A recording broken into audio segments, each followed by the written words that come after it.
Hello जय हिंद, आप सभी का स्वागत है इस यूट्यूब मंच पे। देखिए एनसीईआरटी 10th के मैथ का जो 7 वाला चैप्टर है कोऑर्डिनेट ज्योमेट्री यानी कि निर्देशांक ज्यामिति, उसको हम लोग यहाँ पे देखेंगे। इसी वीडियो में पूरा मैं खत्म कर दूंगा। बहुत ही क्विक रिवीजन टाइप का एक है, बहुत ही फास्ट रिवीजन हम आप लोगों को कराएंगे क्योंकि 21 तारीख को पेपर है तो 2 दिन महज बाकी है। तो आप लोग ध्यान से देखिएगा, यहाँ पे मैं पूरा टोटल कोऑर्डिनेट ज्योमेट्री खत्म कर दूंगा, ठीक है ना। अब जितना मिनट लगेगा, देखिए यहाँ पे मैं इसको ड्रा कर दिया हूँ। इसके बारे में फटाफट मैं आप लोगों को बता देता हूँ कि कैसे क्या होता है। देखिए ये प्रथम चतुर्थांश है, ये द्वितीय चतुर्थांश है, ये तृतीय चतुर्थांश, ये चतुर्थ चतुर्थांश है, ठीक है ना। यानी कि इसको फर्स्ट यानी कि प्रथम चतुर्थांश को फर्स्ट क्वाड्रेंट बोलते हैं, है ना। इसको सेकेंड क्वाड्रेंट बोलते हैं, इसको थर्ड क्वाड्रेंट बोलते हैं, इसको फोर्थ क्वाड्रेंट बोलते हैं।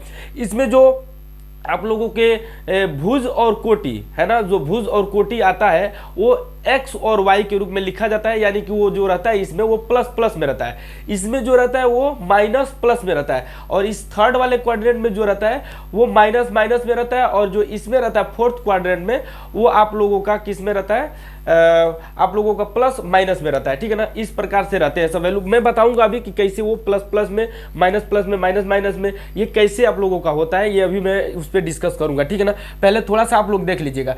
इसको भुज बोलते हैं यानी कि इसको एक्स एक्सिस भी बोलते हैं, ठीक है ना। तो ये एक्स एक्सिस होता है और ये एक्स डॉट एक्सिस होता है, जिसको एक्स अक्ष बोलते हो, ठीक है ना। एक्स डॉट एक्स अक्ष और ये एक्स अक्ष ऐसे। फिर या इसी प्रकार ये ऊपर नीचे वाला जो लाइनिंग दिख रहा है, ऊपर को आप लोग वाई एक्सिस बोलते हो, है ना। वाई एक्सिस यानी कि वाई अक्ष बोलते हो, और नीचे वाले को वाई डॉट अक्ष यानी कि वाई डॉट एक्सिस बोलते हो, ठीक है। इस प्रकार से इसको ऊपर वाले को आप लोग बोलते हो क्या, कोटि बोलते हो, ठीक ना। वाई एक्सिस को क्या बोलते हैं, पूरे मतलब इसको पूरी लाइन को वाई अक्ष जो आप लोगों को दिखाई देता है इसको आप लोग क्या बोलते हो, कोटि बोलते हो, ठीक है ना, कोटि। और इसको इंग्लिश में बोलेंगे तो ऑर्डिनेट बोलेंगे, ठीक है ना। इसी प्रकार जो है एक्स एक्सिस होता है पूरा, इसको हम लोग एब्सिसा बोलते हैं, ठीक है ना, जिसको भुज बोलते हो आप लोग, ठीक है। इतनी बात तो मालूम होगा।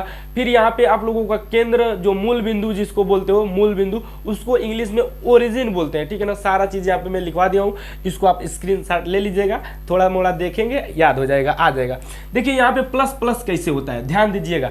जैसे मान लीजिए कि मैं एक्स जो एक्सिस है, ये एक्स एक्सिस, इस पे मैं मान लीजिए कि 0.5 वाला बिंदु ले लिया, 5 बिंदु, और इधर में मान लूँ कि 4 वाला बिंदु ले लिया, और इस 5 और 4 को हम ले जाकर मिलाएंगे तो हमको इधर ही मिलेगा। अच्छा, इसको मिलाना है तो इधर मिला पाओगे नहीं ना, जब मिलेगा तो इधर जाएगा तो मिलेगा। यानी कि इस पे एक्स पर से गया तो पॉजिटिव पर से गया तो पॉजिटिव, और इधर से भी पॉजिटिव पर से गया तो पॉजिटिव, है ना। ऊपर का पॉजिटिव होता है, नीचे का निगेटिव होता है ना। ये राइट का पॉजिटिव होता है, लेफ्ट का निगेटिव होता है, ठीक है ना। वैसे भी देखो राइट वाला हम लोगों का पॉजिटिव काम करता है तो इस साइड पॉजिटिव, ये इधर लेफ्ट वाला निगेटिव काम करता है तो इधर निगेटिव।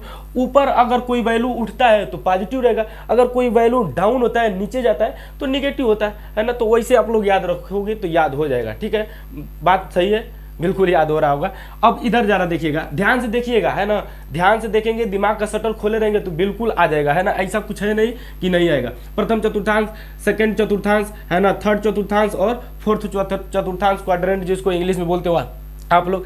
और इधर जरा देखिएगा, ये निगेटिव और प्लस, यानी कि निगेटिव कैसे होगा, इस पे एक्स एक्सिस पे लोगे। अच्छा एक बात, पहले x ही लिया जाता है और बाद में y लिया जाता है ना। जैसे मान लीजिए कि यहाँ पे पहले x लिखोगे, अब बाद में क्या लिखोगे, y लिखोगे, ऐसे लिखा जाता है। x यानी कि पहले आप लोग जो लोग लिखते हो वो क्या लिखते हो, भुज लिखते हो, ठीक है ना, क्या भुज, और बाद में ये वाला कोटि होता है, ठीक है ना। ये नहीं कि x पहले ABCD का आता है तो पहले x और बाद में y आता है तो बाद में y लिया जाता है, ऐसे नहीं। वैसे आप लोग याद कर लो, लेकिन ये लेने का तरीका नहीं है, ठीक है ना, कि पहले x आता है तो पहले x आएगा, बाद में y आता है तो y, ऐसा नहीं। पहले हम लोग भुज लेते हैं, बाद में कोटि लेते हैं, ठीक है ना। पहले भुज ही रहता है, बाद में कोटि रहता है। आप चाहोगे तो कोटि को इधर और भुज को इधर नहीं कर पाओगे, ठीक है ना, ऐसे ही रहता है।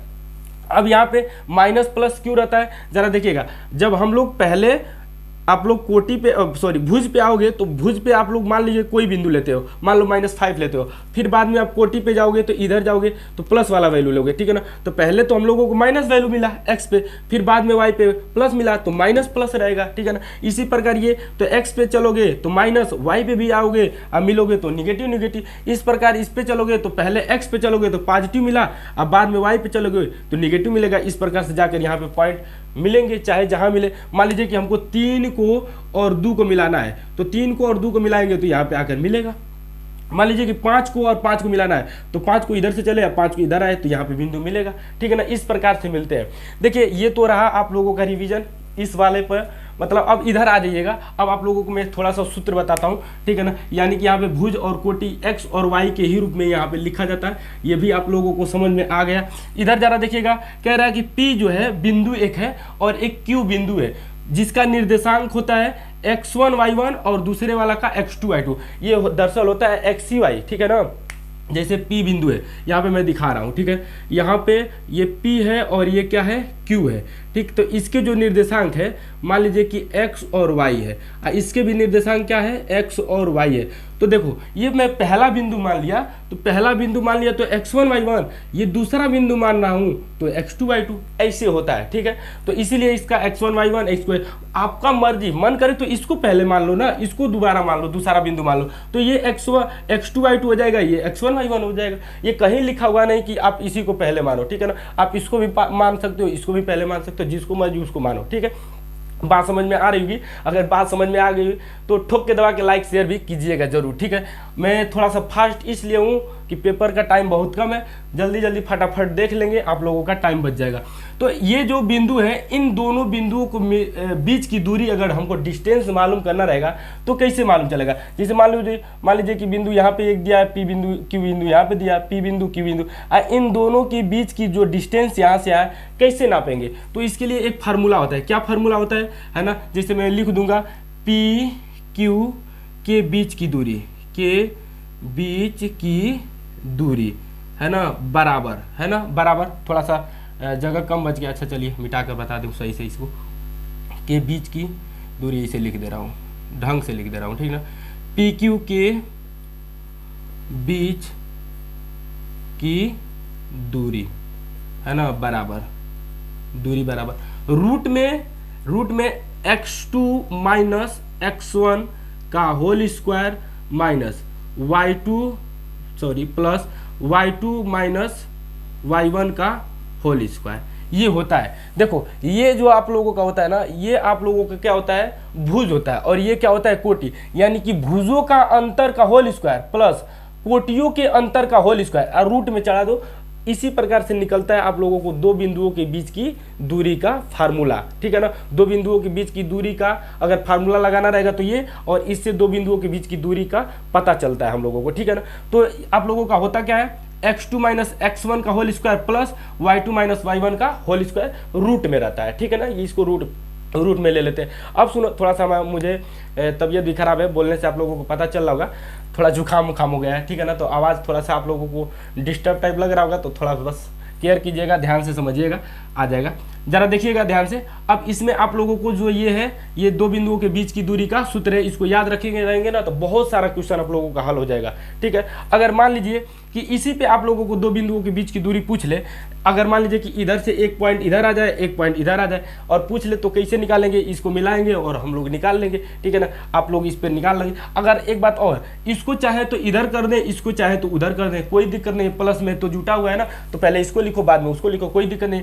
इसी प्रकार अंतर ही निकालना है तो पहले x1 माइनस x2 कर दो, तो भी कोई दिक्कत नहीं होगा। यहाँ पे y2 माइनस y1 रह दो, चाहे इधर y1 और इधर माइनस y2 कर दो, तो भी कोई दिक्कत नहीं हो। मतलब सूत्र को इधर उधर इसको घुमाने से ना आंसर में कोई परिवर्तन नहीं होगा, और ये भी नहीं होगा कि क्यों आप ऐसे लिखे हो, है ना। मेरी मर्जी, मैं चाहूँ तो x2 minus x1 minus x2 कर दूँ, और यहाँ पे y2 माइनस y1 ही रहने दूँ, और चाहे y1 माइनस y2 कर लूँ, है ना, कोई दिक्कत नहीं है। और जो भी आएगा ना, दोनों से सेम आएगा। क्यों इस प्रकार से होता है, क्योंकि ये स्क्वायर है, और माइनस भी आएगा ना तो स्क्वायर क्या कर देगा, उसको प्लस बना देगा, है ना। मतलब प्लस बना देगा तो आंसर में कोई परिवर्तन ही नहीं होगा, इसीलिए कोई दिक्कत नहीं होता है। आप जैसे मर्जी वैसे याद कर लो, लेकिन ऐसे ही आप लोग याद रखे रहना, सही रहेगा। अब जरा देखिएगा, बिंदु P XY की मूल बिंदु से दूरी। अब बिंदु P है ना, वो उसका जो निर्देशांक है वो दिया है x और y।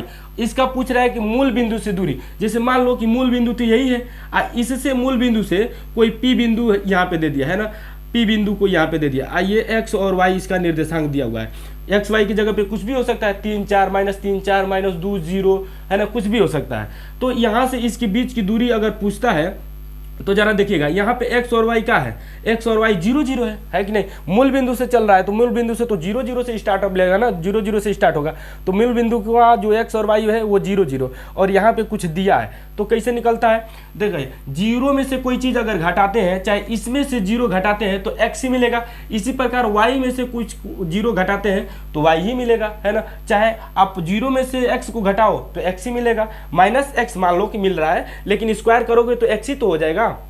इसी प्रकार 0 में से y को घटाओ तो 0 में से y को घटाओगे तो माइनस y प्राप्त होगा, लेकिन स्क्वायर करोगे तो y हो जाएगा। तो इसमें कोई परिवर्तन होता है, डायरेक्ट लिखा करो ना, मूल बिंदु से ऐसे मूल बिंदु से, है ना, मूल बिंदु से दूरी, किसी भी चीज का दूरी क्या होगा, जो रहेगा, है ना, मूल बिंदु से दूरी रूट में जो रहेगा उसी का स्क्वायर, x का स्क्वायर प्लस y का स्क्वायर, ये मूल बिंदु से दूरी हो गया। नहीं तो अगर मैं मान लीजिए कि इसी पे चाहते हो रखना तो ये x y दिया ही है और मूल बिंदु 0 0, तो 0 में से 0 इसको वैल्यू को पुट आउट करके घटा के लिखोगे ना तो यही आएगा आप लोगों को। तो डायरेक्ट याद रखिए, ठीक है, इस चीज़ को। अब उतना टाइम नहीं है कि बहुत आप लोग इस पर शोध करो, ठीक है। चलिए अब यहाँ पे देखिए उस बिंदु P x y के निर्देशांक जो बिंदु A x1 y1 और B x2 y2 को जोड़ने वाले रेखाखंड को m1:m2 यानी कि m अनुपात m2 के अनुपात में क्या करता है, विभाजित करता है, अंतः विभाजित करता है, आंतरिक विभाजित करता है ना, यानी कि इंटरनल क्या करता है, डिवीजन करता है, इंटरनल डिवाइड कर देता है, ठीक है ना। इस प्रकार से ये आप लोगों को पूछा हुआ है, इसको विभाजन सूत्र बोलते हैं, ठीक है ना, विभाजन सूत्र बोलते हैं, समझ में आ रहा है ना, विभाजन सूत्र। तो ये होता क्या है, दरअसल इसका जो सूत्र होता है यानी कि x और y, ठीक है ना, x और y बराबर आप लोग लिखोगे, क्या लिखोगे, m1 चाहे m2 लिख सकते हो, m1 x2, ठीक है, और प्लस m2 x1, ठीक है। अब चाहो तो इसको पहले इधर कर लो, इसको बाद में इधर कर लो, कोई दिक्कत नहीं, क्योंकि प्लस के साथ जुटा हुआ है ना। लेकिन इसमें होता क्या है, m1 x2, m1 के साथ x2 रहता है और m2 के साथ x1 रहता है, अब बट्टे में m1 प्लस m2, ठीक है। और यहाँ पे y का आप ले लेंगे तो y का लोगे तो m1 y2 प्लस, ठीक है ना, m1 y2 plus m2 y1 बटे में m1 प्लस m2, ये आप लोगों का विभाजन सूत्र होता है। देखिए इसका x का x के साथ तुलना होता है, y का y के साथ तुलना होता है, यानी कि आप डायरेक्ट x बराबर इतना लिख सकते हो और y बराबर इतना लिख सकते हो, ठीक है ना, समझ में आ रहा होगा। देखो बीच में प्लस माइनस नहीं लिखा हूँ, कामा लिखा हूँ, यहाँ पे भी कामा है, यानी कि x का साथ x वाले के साथ और y वाला के y के साथ आप लिख सकते हो, चाहो तो मैं डायरेक्ट एक ही में लिखा दूंगा, ठीक है, समझ में आ रहा होगा। अब यहाँ से जो दिया हुआ है दूसरा जो नेक्स्ट आप लोगों का टॉपिक है, बिंदुओं P x y और Q x2 y2 को जोड़ने वाले रेखाखंड PQ के मध्य बिंदु के निर्देशांक, यानी कि कोई रेखाखंड है उसके मध्य बिंदु का जो निर्देशांक निकालना चाहते हो, कोई भी, मतलब मान लीजिए कि ये इस दोनों को जोड़ा है कोई रेखाखंड और इस प्रकार से यहाँ पे कोई बिंदु दिया है x और y दिया है ना, x और y, तो इसके निर्देशांक आप ज्ञात करने चाहोगे तो कैसे ज्ञात होगा, इसी में मैं लिखा दे रहा हूँ। जैसे x बराबर आप लिखोगे क्या, x1 प्लस x2 अपॉन 2 और y बराबर लिखोगे तो क्या लिखोगे, y1 प्लस y2 बटे में 2, ये आप लोगों का होता है, ठीक है ना। क्या होता है, कोई दो बिंदु है उनको जोड़ने वाले रेखाखंड के मध्य बिंदु का निर्देशांक ये होता है, ठीक है। अब x y एक ही साथ जैसे इसको लिखा हूँ लिख कर इसको कामा के साथ लिख लो, x के साथ x का तुलना कर लेना, y के साथ y का तुलना कर लेना, तो इसी प्रकार को तो इसी को कह रहा है कि x के साथ x रहता है, y के साथ y रहता है, ये वाला रहता है। इसी प्रकार से इसको अलग अलग लिख सकते हो चाहोगे तो, अच्छा जिस प्रकार से इसको लिखे उसी प्रकार से इसको भी लिख सकते हैं, ठीक है ना, बात समझ में आ रही हो। अब जरा देखिए ना, बिंदुओं x1 y1 x2 y2 और x3 y3 से बनने वाले त्रिभुजों का क्षेत्रफल। अब इससे त्रिभुज का क्षेत्रफल कैसे निकलता है मैं आप लोगों को बता रहा हूं, मतलब तीन बिंदु दे देगा, कह देगा ना कि इनसे बनने वाले त्रिभुज का क्षेत्रफल ज्ञात कीजिए, आपसे डायरेक्ट पूछता है, तीन बिंदु दे देगा, है ना। तो कैसे ज्ञात करते हैं उसके लिए ज़्यादा देखिएगा, यानी कि त्रिभुज मान लीजिए कि ABC के निर्देशांक दिया हुआ है ना, ABC के निर्देशांक और आपसे त्रिभुज का क्षेत्रफल पूछ रहा है, तो त्रिभुज का क्षेत्रफल है ना, त्रिभुज का क्षेत्रफल बराबर क्या लिखेंगे जरा देखिएगा, 1/2 ब्रैकेट में, बड़ा वाला ब्रैकेट में, और उसके बाद x1 है ना, x1 y2 माइनस y3 और plus x2 y3 minus y1 plus x3 y1 minus y2, और बड़ा ब्रैकेट बंद कर देते हैं ऐसे। ये आप लोगों का त्रिभुज से का जो क्षेत्रफल होता है उसका ये सूत्र होता है। अगर मान लीजिए कि आपको याद नहीं हो रहा है, कैसे याद करेंगे, कैसे लिख सकते हैं? देखिए पहले मान लीजिए कि मैं ऐसे लिखा, एक बार मिटा दूं, देखो सूत्र यही होता है, लेकिन एक बार मैं मिटा कर फिर से आपको याद करने के लिए एक जोरदार ट्रिक बताता हूँ कैसे ये याद रहेगा, ठीक है ना। इसको मिटा देता हूँ, ठीक है, फिर से देखिए याद करने का ट्रिक बता रहे हैं। ये त्रिभुज का क्षेत्रफल निकालना होगा तो x1 लिख लेना इसे, ठीक है ना, और ब्रैकेट में इसको इसे बंद कर लेना, फिर प्लस x2 लिख लेना, फिर ब्रैकेट में इसे बंद कर लेना, फिर प्लस x3 लिख लेना, ठीक है ना, और फिर इसको ब्रैकेट में इसे बंद कर लेना। अब हमको लिखना है, जरा देखिए x1 है, फिर मतलब देखो एकदम क्रम से आ रहा है x1 फिर प्लस x2 फिर प्लस x3। अब इसके साथ लिखना है तो x1 तो हम लिख लिए हैं, y इसमें डालना है, ब्रैकेट में सब y रहेगा, इतना केयर कीजिएगा। तो 1 लिख लिया ना, तो अब 2 आएगा और फिर माइनस ये y3 होगा, ठीक है ना। अब y3 पे खत्म हुआ, y3 से स्टार्टअप लेगा तो y3 होगा और माइनस y3 पर से क्या आता है 1 आता है तो 1 हो गया। फिर देखिए y1 पे खत्म हुआ तो y1 से स्टार्टअप होगा तो y1 और माइनस y2 आ जाएगा, y1 पर से क्या आता है y2 आता है। इस प्रकार से आप लिखेंगे तो लिख पाएंगे, याद रहेगा, ठीक है। तो इतनी सारी बात हुई, अगर बहुत ज़्यादा टाइम देख लो नहीं लगा, इतने में आप लोगों का रिवीजन हो गया। अब मैं आप लोगों को थोड़ा थोड़ा एक आध गो क्वेश्चन लेकर इस पर सॉल्व करा देता हूँ, बता देता हूँ, लेकिन एक चीज़ और मैं बताऊँगा, ठीक है ना। ज़रा ध्यान से देखिएगा। मान लीजिए कि कह दिया है कि कोई बिंदु संरेख है ना, कोई बिंदु संरेख है, तो कैसे पता चलेगा कि वो बिंदु संरेख है? इसका थोड़ा सा मैं ढक्कन खोज लेता हूँ, कैप इधर कहीं गिरा हुआ है, और इसको अगर मैं नहीं लगाऊंगा ना तो दिक्कत यही होगा कि ये सूख जाएगा, सूखता है बहुत तेज। देखिएगा ध्यान से, सुनिए, अगर मान लीजिए कि कोई बिंदु संरेख है तो कैसे पता चलेगा कि वो संरेख है, ठीक है ना। मान दे देता है कभी कभी कि एक लड़की 3 लड़कियां हैं और वो बैठी हैं, तो बताइए कि वो क्या संरेख में बैठी है, एक ही लाइन में बैठी है कि मतलब एक लाइन में नहीं बैठी है? तो कैसे पता चलेगा कि वो एक ही लाइन में बैठी है? जरा देखिएगा, ध्यान से समझिएगा। मान लीजिए कि 3 बिंदु है, तो ये ए है, यहाँ पे एक बी है और यहाँ पे एक सी है। तीनों लड़कियां बैठी है, एगो ए बिंदु पर बैठा है, एगो बी बिंदु पर बैठा है, एगो सी बिंदु पर बैठा है। हमको तो मालूम नहीं है कि वो तीनों एक ही लाइन में, अगर तीनों एक ही लाइन में रहेंगे ना तो उसको संरेख बोला जाता है। कोई भी एक ही लाइन में रहेगा तो उसको संरेख लाइन बोलते हैं, ठीक है ना। तो संरेख लाइन रहेगा तो कैसे पता चलेगा? देखिए इनका जोड़ ये पूरे जोड़ के बराबर होगा तो वो संरेख हो जाएगा, ठीक है ना। यानी कि ए प्लस बी, चाहे ऐसे लिखे ना, ए प्लस बी, ठीक है, ए प्लस बी के बीच की दूरी, चाहे ऐसे, हाँ ऐसे लिख लीजिएगा, है ना। ए बी, अरे क्या लिखा रहा है अभी, ए बी है ना, ए बी के बीच की दूरी प्लस बी सी के बीच की दूरी, ए बी के बीच की दूरी प्लस किसके, बी सी के बीच की दूरी, है ना, और बराबर किसके, ए सी के बीच की दूरी के, है ना। ए बी के बीच की दूरी प्लस BC के बीच की दूरी बराबर, इन दोनों को जोड़े हुए तो इतने के दूरी के बराबर AC के बीच की दूरी के बराबर हो जाएगा। अब जरा देखिएगा इसके बीच की दूरी कैसे निकलेगा, इसी फार्मूले से निकलेगा। A और B के बीच की दूरी इस फार्मूले पे निकाल लेना, जितना आएगा उसको ले लेना। फिर BC के बीच की दूरी इसी के फार्मूले से निकाल लेना, जितना आएगा ले लेना। और A और C के बीच की दूरी पूरा निकाल लेना, जितना आएगा। इन दोनों को जोड़ के देखना कि इसी के बराबर हो रहा है कि नहीं। अगर उसी के बराबर चला जाएगा तो हम कह देंगे भैया संरेख है, ठीक है कि नहीं, संरेख है। अगर मान लीजिए कि इस पे हमको पता करना रहेगा कि क्या ये संरेख है, ऐसे मतलब पूछ रहा है कि कोई बिंदु दे दे, है ना, कहेंगे क्या इससे बनने वाली जो त्रिभुज होंगी क्या संरेख है, तो क्या करेंगे। मान लीजिए त्रिभुज का क्षेत्रफल पूछ रहा है ना, तो देखो संरेख है तो उससे त्रिभुज तो बन ही नहीं सकता है। अगर मान लीजिए तीनों एक ही बिंदु में तो उससे क्षेत्रफल नहीं, मतलब त्रिभुज नहीं बनेगा। जब त्रिभुज नहीं बनेगा तो क्षेत्रफल नहीं आएगा, और जब क्षेत्रफल नहीं आएगा यानी कि जीरो आएगा, है कि नहीं। क्षेत्रफल क्या आ सकता है, जीरो आ सकता है। तो हम इसी फार्मूले पर रखेंगे, ठीक है ना। अगर इसी फार्मूले पर रखने पे अगर वो जीरो हो जाता है ना, अगर वो जीरो हो जाता है तो कह देंगे भैया ये संरेख है, यानी कि एक ही लाइन में है ना। ऑलरेडी आपसे कह दिया है कि यदि ये संरेख है तो के का वैल्यू, मतलब इसमें तीन जैसे दिया है ना, मान लो कि 3 निर्देशांक ऐसे यहाँ पे दिया है, जैसे ये वाला दिया हुआ है 3 निर्देशांक दिया हुआ है, तो 3 निर्देशांक यहाँ पे कुछ मान दिया रहेगा, यहाँ पे दिया रहेगा, यहाँ पे दिया रहेगा, यहाँ पे दिया रहेगा। सपोज दैट इसमें से कोई एक नहीं दिया रहेगा, वहाँ पे के दे देगा, है ना। अब पूछेगा कि यदि ये संरेख लाइनें हैं तो के किस बिंदु के लिए संरेख है, के किस मान के लिए मान पे संरेख हो गए। तो यानी कि जीरो बराबर में त्रिभुज के क्षेत्रफल बराबर जीरो रख के और उस पे हम रखते चले जाएंगे, उसके जगह पे के रख देंगे जहां पे वो आएगा, और के का वैल्यू निकाल देंगे, जो आएगा कह देंगे कि इसी बिंदु के लिए, इसी मतलब मान के लिए ये बिंदु क्या है, पूरे के पूरे संरेख है, ठीक है ना।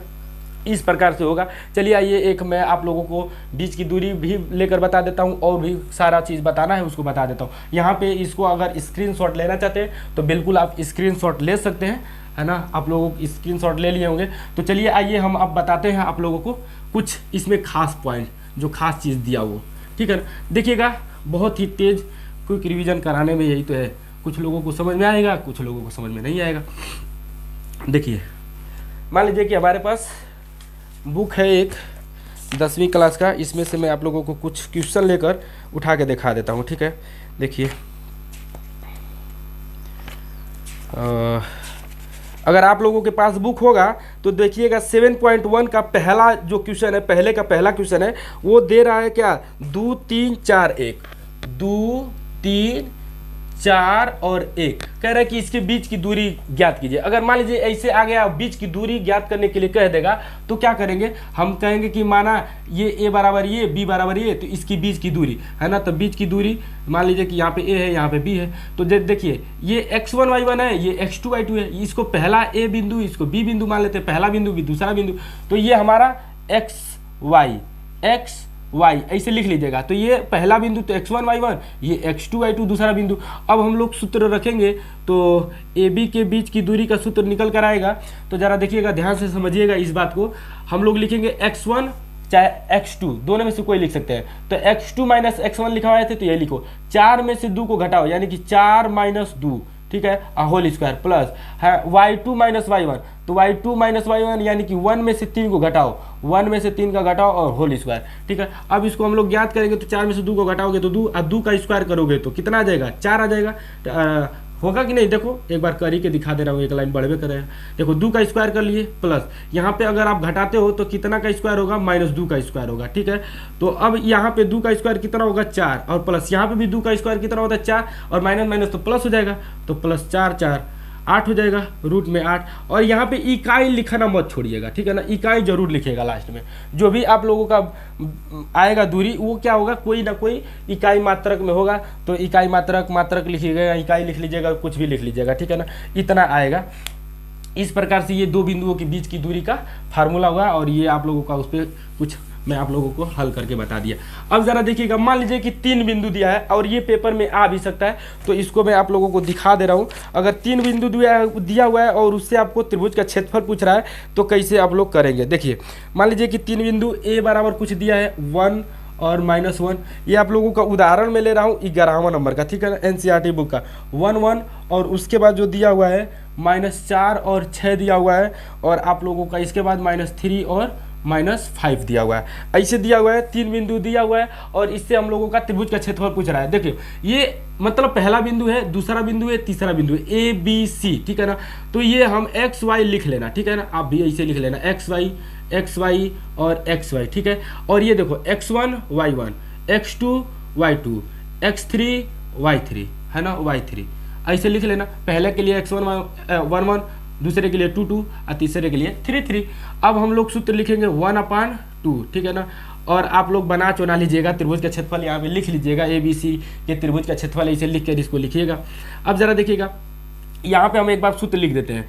X1 जैसे आप लोगों को अभी मैं बता रहा हूँ उसी प्रकार से लिखता हूँ। यहाँ पे आप लोग डालिएगा X1, फिर Y2 माइनस Y3, ठीक है, और प्लस X2, उसके बाद Y3 माइनस Y2, ठीक है, सॉरी Y1, और उसके बाद प्लस X3 और Y1 माइनस Y2, ठीक है। इस प्रकार से लिखने के बाद ब्रैकेट में बंद कर दीजिएगा। यहाँ पे जरा देखिएगा, मान रखते हैं 1/2, ठीक है।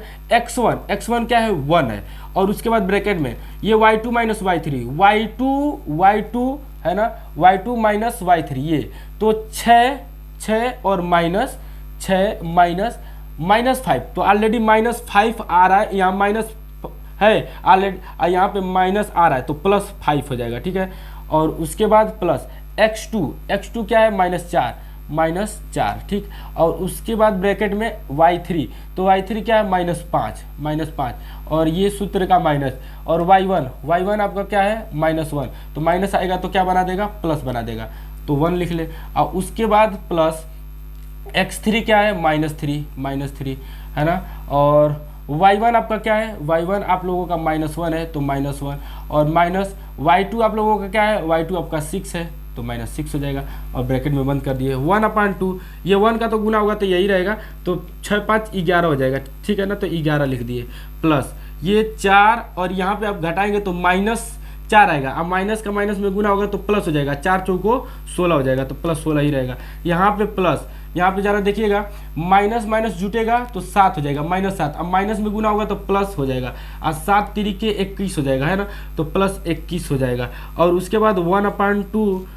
अब ब्रैकेट में इसको अगर आप जोड़ते हैं तो 6 1 7 7 1 8 और 2 और 1 3 3 1 4, तो 48, ठीक है, इस प्रकार से आप लोग लिखेगा। 48 को मान लीजिए कि ब्रैकेट हटाएंगे तो यहाँ पे गुना लगेगा, काटिएगा तो कितना हो जाएगा 24, है ना, तो 24 क्या लिखेगा, वर्ग इकाई लिखेगा, वर्ग मात्रक चाहेंगे तो लिख सकते हैं, चाहे इकाई भी लिख सकते हैं, मन करेगा तो इसे वर्ग मात्रक भी लिख सकते हैं, नहीं तो वर्ग इकाई भी लिख सकते हैं ना, आपके ऊपर है, जो मन करे वो लिख दीजिएगा। वर्ग इकाई लिखना मत छोड़िएगा, चाहे वर्ग मात्रक, जो भी मात्रक मतलब कुछ भी जो भी मात्रक इसका आएगा वहाँ पे लग जाएगा, ठीक है, चाहे वर्ग इकाई, ये जरूर लिखिएगा, ऐसे नहीं कि नंगा एकदम छोड़ दीजिएगा 24 को, ठीक है, ऐसे ही 24 इसका आंसर आया होगा, देखिए इसमें 24 लिखा हुआ है, लेकिन 24 आप लोग देख पा रहे होंगे तो बस सिर्फ 24 लिखा हुआ है, ऐसे नहीं लिखा जाता है, ठीक है ना, 24 वर्ग इकाई लिखा जाता है।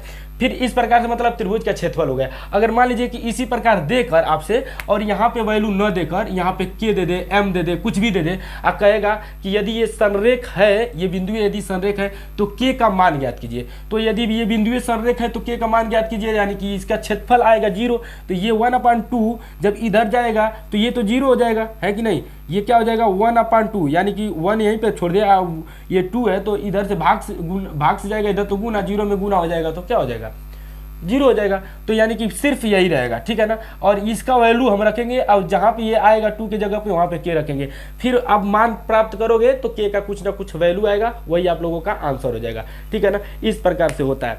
देखिए एक अगला मैं आप लोगों को नेक्स्ट चीज बताने वाला हूँ जो पेपर में आता है। चलिए आइए नेक्स्ट एक चीज और बता देता हूँ, चलिए आइए नेक्स्ट चीज एक जल्दी और बता देता हूँ, देखिएगा ध्यान से। मान लीजिए कि आपसे एक क्वेश्चन ऐसे भी पूछता है, ठीक है ना, मान लीजिए ये पूछता ही है, ठीक है, देखिए ये क्वाड्रेंट से रिलेटेड, चतुर्भुज से रिलेटेड क्वेश्चन है, ठीक है ना, ऐसे आप लोगों को 4 निर्देशांक दे देगा, यानी कि कह देगा कि किसी चतुर्भुज के 4 निर्देशांक इस प्रकार से दिया हुआ है, ABCD करके दे देगा, यानी कि यहाँ पे कोई निर्देशांक दे देगा, A के लिए, B के लिए ये A है, ये B है, ये C है और ये D है, ठीक है, यहाँ मान लीजिए कि 2 3 दे दिया, 0 और 2 दे दिया, माइनस करके दे देगा, और यहाँ पे 2 और 3 करके दे दिया, है ना, माइनस करके, यहाँ पे 4 और 8 दे दिया, ऐसे करके दे देगा, ठीक है ना, बीच बीच में कामा रहेगा, माइनस करके कुछ भी मतलब यहाँ पे रहेगा, है ना, ऐसे 4 आपको ABCD करके निर्देशांक दे देगा, और ये पूछता है ना कि ये कौन सा क्वाड्रेंट है, कौन सा चतुर्भुज है, ठीक है ना, तो 4 प्रकार से चतुर्भुज आप लोगों से इसमें से पूछ लेता है, कौन कौन से, वर्ग पे, समचतुर्भुज पे, आयत पे और समांतर चतुर्भुज पे। मैं यहाँ पे लिख दे रहा हूँ, वर्ग पूछ लेगा, समचतुर्भुज पूछ लेगा, समचतुर्भुज, ठीक है, और उसके बाद आयत और समांतर चतुर्भुज, ध्यान से समझिएगा, समझ में आ जाएगा, चतुर्भुज, ठीक है, समांतर चतुर्भुज। देखिए अरे यहाँ पे भैया ये 1/2 रहेगा, ठीक है ना, इसको लिख लीजिएगा, 1/2 छूट गया था, देखिए 1/2 छूटा था, ये मतलब पहली बार मैं बताया था, लग रहा है कि दूसरी बार में छोड़ दिया है ना, ऐसा ही कुछ हुआ होगा।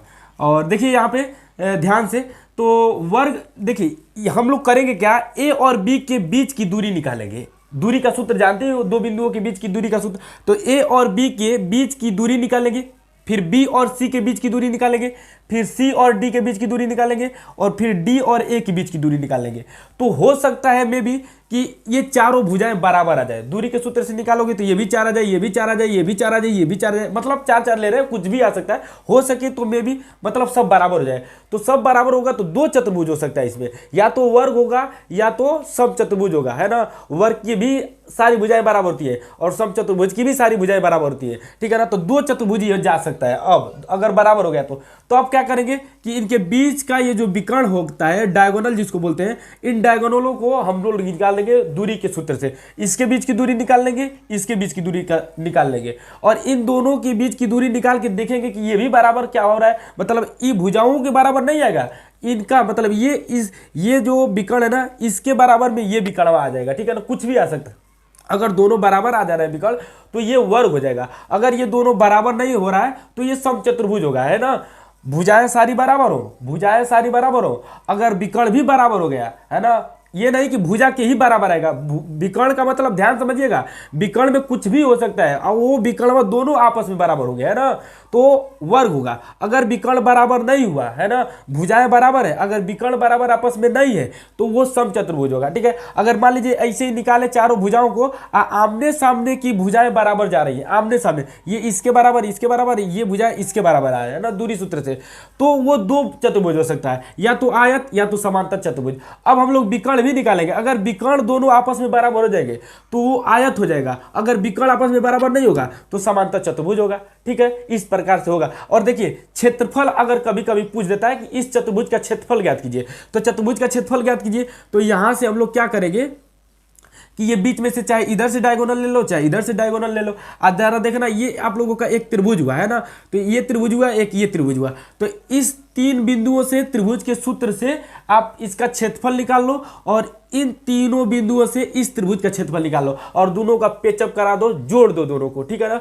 तो वो जो आएगा जोड़ के वो इस चतुर्भुज का क्या होगा, क्षेत्रफल होगा, ठीक है ना। इस प्रकार से क्षेत्रफल निकाल लीजिएगा। अगर मान लीजिए कि इस त्रिभुज को निकाल लें और ये माइनस में आ रहा है, तो माइनस में आ रहा है तो त्रिभुज का क्षेत्रफल कभी भी माइनस में नहीं होता है, वो पॉजिटिव ही ले लेना। कहना कि त्रिभुज का क्षेत्रफल चूंकि हम जानते हैं कि निगेटिव नहीं होता है इसलिए पॉजिटिव होगा, है ना, तो पॉजिटिव में ले लेना, ठीक है। इस प्रकार से पॉजिटिव में ले लेना और जो भी आएगा उसके सामने, क्षेत्रफल के सामने वर्ग मात्रक जरूर लिखेगा। वर्ग मात्रक लिखिएगा, चाहे वर्ग इकाई भी लिख सकते हैं, कोई दिक्कत नहीं है। वर्ग मात्रक ही मन करेगा तो ले लेंगे। मात्रक मतलब कोई भी वहां पे मीटर, सेंटीमीटर, डेसीमीटर कुछ भी हो सकता है ना, तो इस प्रकार से होता है। और त्रिभुज का जब क्षेत्रफल निकालेंगे तो ये भी मतलब यहाँ पे अगर त्रिभुज का क्षेत्रफल निकाले और वो भी अगर मान लीजिए बाय द वे अगर माइनस में क्षेत्रफल निकालने चला गया तो हम लोग कह देंगे कि त्रिभुज का क्षेत्रफल चूंकि निगेटिव नहीं होता है, कोई भी त्रिभुज का क्षेत्रफल निगेटिव नहीं होता है, अतः ये पॉजिटिव होता है, इसलिए त्रिभुज का क्षेत्रफल ये होगा, पॉजिटिव में उसको दर्शा दीजिएगा। इस प्रकार से हुआ, ठीक है ना। ये आप लोगों का हुआ। और एक टॉपिक और सुनिएगा, देखिएगा ध्यान से। मान लीजिए कि कोई त्रिभुज है, उसका केंद्रक पूछ रहा है, ठीक है ना। इस प्रकार कोई त्रिभुज आएगा, तीनों का निर्देशांक दिया रहेगा। मान लीजिए यहाँ पे ए है, यहाँ पे बी है और यहाँ से सी है, और तीनों का निर्देशांक दिया रहेगा और कहेगा कि इसका केंद्रक ज्ञात कीजिए। तो क्या करेंगे, कैसे ज्ञात करेंगे, एक्स और वाई, है ना, बराबर x1 plus x2 plus x3 बटे में 3 और y1 plus y2 plus y3 बटे में 3। ये आप लोगों का केंद्रक का सूत्र है ना। 3 बिंदुओं के बीच मतलब त्रिभुज, 3 बिंदुओं से त्रिभुज अगर बन रहा है तो उनके बीच का ये केंद्रक का सूत्र होता है, ठीक है। मध्य बिंदु का मतलब भी कह सकते हो, जो भी आप लोगों के पास सोच सकते हो। ये x का x के साथ तुलना कर लेना, y का y के साथ ले लेना, है ना। x और y आप लोगों का निकल जाएगा बीच का ये केंद्रक, ठीक है। समझ में आ रहा है। तो ये आप लोगों का सूत्र हुआ केंद्रक के लिए त्रिभुज का। फिर वो बता दिए, ये बता दिए, सब चीज़ बता दिए। अब आप लोग करेंगे क्वेश्चन तो बिल्कुल आप लोगों का क्वेश्चन हो जाएगा। एक चीज़ और देखिएगा, अंतः के लिए जो सूत्र बताए थे m1 x2 plus m2 x1, है ना, बटे में m1 प्लस m2, और y के लिए यही m1 y2 plus m2 y1 बटे में m1 प्लस m2। तो ये प्लस जो बोल रहा हूं ना, ये अंतः के लिए हुआ। अब बाह्यतः के लिए उसके बीच में माइनस लग जाता है, जहां प्लस है वहीं पे माइनस हो जाता है ना। तो अंतः और बाह्यतः के लिए, अंतः आप लोगों के सिलेबस में है, बाह्यतः आप लोगों के सिलेबस से बाहर है ना, वो अपर क्लास में आप लोग पढ़ोगे। तो एनसीईआरटी में नहीं दिया हुआ तो वो आप लोगों को पेपर में आएगा भी नहीं, देख लीजिएगा, नहीं आएगा, लेकिन देख कर चले जाएंगे। तो मान लीजिए देख कर जाना क्या है, बस सूत्र में आप लोग माइनस डाल दीजिएगा, अंतः के लिए प्लस, अब बाह्यतः के लिए माइनस। देखिए जो भी मतलब मान लीजिए कि ये ए है और बी है, तो इसको 2 रेशियो में अगर कोई काटता है, m1 और यहाँ पे कोई p बिंदु ले लिए और ये m2, है ना। यहाँ पे कोई निर्देशांक दिया है, यहाँ पे कोई निर्देशांक दिया है, और a और b इधर दिया है, चाहे p और q चाहे दिया है ना, p q तो लिए हैं, p तो a और b दिया हुआ है, ठीक है। तो m1 m2 और यहाँ पे कोई निर्देशांक दिया हुआ है, इस प्रकार से। और ये अंतः है ना, इन दोनों के अंतः। अब बाह्यतः के लिए क्या होता है, ये a और b है ना, a और b है। अब बाह्यतः मतलब p बिंदु यहाँ पे कोई इसको मतलब ऐसे जाता है तो ये आपको बाह्यतः हो जाता है। तो बाह्यतः के लिए आप लोगों के सिलेबस में नहीं है, यही मैं कह रहा था। अगर दे भी रहा है बाह्यतः के लिए तो डायरेक्ट सूत्र पे देगा और बीचवा में हम लोग जहाँ प्लस बोल रहे हैं वहीं पे माइनस लगा लीजिएगा, ठीक है। और यदि आप लोगों को ये वीडियो अच्छा लग रहा होगा तो ठोक के दबा के लाइक शेयर जरूर कीजिएगा और अपना कमेंट में जरूर राय दीजिएगा कि आपको ये वीडियो कैसा लगा है, ठीक है ना। आप लोग कमेंट जरूर कीजिएगा, बहुत अच्छा लगता है आप लोगों का कमेंट पढ़ने में। तो कमेंट आप लोग किया कीजिए और हमको जहाँ तक उम्मीद है कि सारी बातें समझ में आया होगा और इसमें तो कुछ छूट नहीं रहा है, हमको जहाँ तक उम्मीद है कि कुछ भी नहीं छूट रहा है। और हाँ, यहाँ पे मान लीजिए कि यहाँ से जीरो से चलेगा बिंदु, यहाँ से भी इधर जीरो से चलेगा, ऊपर भी जाएगा तो जीरो से ही जाएगा और नीचे भी जाएगा तो जीरो से ही जाएगा। एक देखिए बात याद आएगा ध्यान से, अगर मान लीजिए कि एक्स पे दिया है -2 है ना, कोई एक्स एक्सिस पे है तो वाई पे क्या होगा, वाई पे 0 होगा है ना। अगर एक्स पे वो -2 दिया है तो वाई पे क्या होगा, 0 होगा, ठीक है ना। यहाँ पे वाई अगर ऐसे दिया है, मान लीजिए कि 0 और 2 दिया है ना, इसको बिंदु को हमको खोजना है 0 2, तो बिंदु को 0 2 खोजेंगे तो 0 ये x है, ये y है, तो x पे यहीं पे 0 मिल जाएगा और ये प्लस में है, प्लस में, तो प्लस में y की जगह पे 2 है तो प्लस में ऊपर 2 जाएगा, यानी कि यहाँ पे जाएगा है ना 0 2, यानी कि ये जो बिंदु है ना वो x axis sorry y axis पे मिल रहा है। जहाँ पे जो वैल्यू होगा y है ना, y पे है ना, तो y एक्सिस पे मिलेगा। अगर मान लीजिए 2 और 0 दे दिए, 2 और 0 दे दिए तो ये कहाँ मिलेगा, x पे है, ये x की जगह पे है तो ये x एक्सिस पे मिलेगा है ना, x एक्सिस पे मिलेगा। अगर मान लीजिए कि 2 और 3 दे दिए, 2 और 3 दे दिए तो ये कहाँ, किसी तल में मिलेगा है ना, किसी तल में मिलेगा, मतलब 2 और 3, तो 2 x पे है और 3 आप लोगों का y पे है, तो ये यहाँ पे पहला तल में मिल गया 2 और 3। और देखिए एक चीज़ और बता दे रहा हूँ, ये लाइन के पैरेलल ही लाइन चलती है ना। अगर मान लीजिए कि इस पे हमको इसको मिलाना है, ड्रॉ करना है, तो यहाँ से हम जब चलेंगे तो x एक्सिस के ना पैरेलल ये चलेगा। अगर मान लीजिए कि इधर चल रहे हैं इस तरह तो ये y एक्सिस के ना पैरेलल चलता है, लाइनें इस तरह। बहुत सारी बातें होती है, उतना आप लोग के मतलब जितना मैं बता दिया ना उतना में आप लोगों का काम हो जाएगा और ज़्यादा लेंदी खींचने से कोई मतलब भी नहीं है, ठीक है ना। तो चलिए नेक्स्ट वीडियो में मिलते हैं, तब तक के लिए जय हिंद, धन्यवाद और लव यू गाइस। वीडियो को जरूर शेयर कीजिएगा, लाइक जरूर कीजिएगा, कमेंट जरूर कीजिएगा। जय हिंद, धन्यवाद।